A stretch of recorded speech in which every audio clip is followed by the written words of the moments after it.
I looked over what you said, and it seems that it's great that you are getting to go to professional development and stuff on a regular basis. But what are your ideas as far as what would work?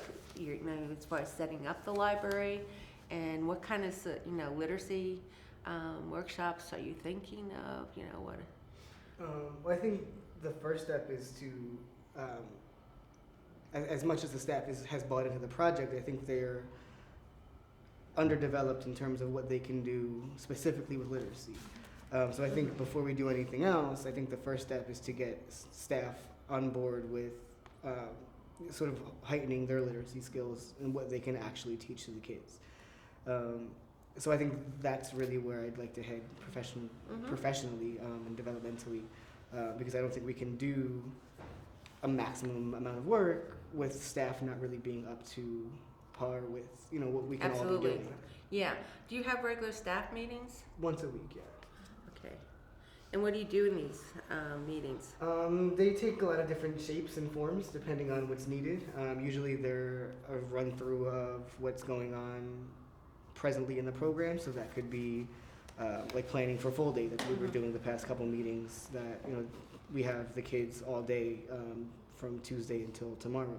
They're on a trip right now. So part of our meetings go towards that. Part of our meetings go towards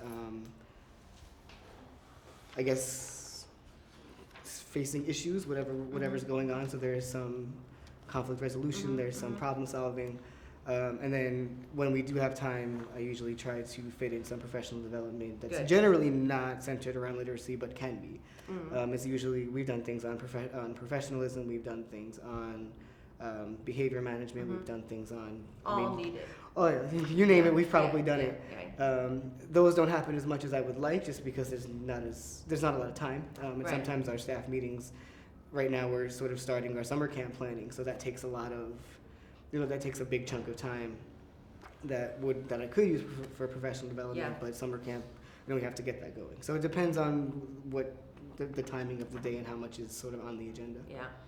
Well, one of my recommendations, and has proved to be one of the best ways to do it, is to set aside time of every meeting for some professional development. I think you need like a real chunk of time to do. We can plan this together as far as what you think might be useful around reading. Dorothy Bennett did that having staff read a book and then do a little summary of it as a way to get them familiar with your library. And there's all sorts of different activities that Suzanne and I have that we've done over the years that I think would be very, would be fun and interesting workshop, and would engage the staff. But I think that also one of the things I think is important is to have it a part of your, meeting every month. It doesn't have to be a lot of time, but it should, this is the way, staff can bring their own work to it, and possibly do, share the best activity they've done this month, and actually do it. Don't talk about it, but do it with the staff, so people get a chance to actually experience what it is, so then they can add it to their repertoire.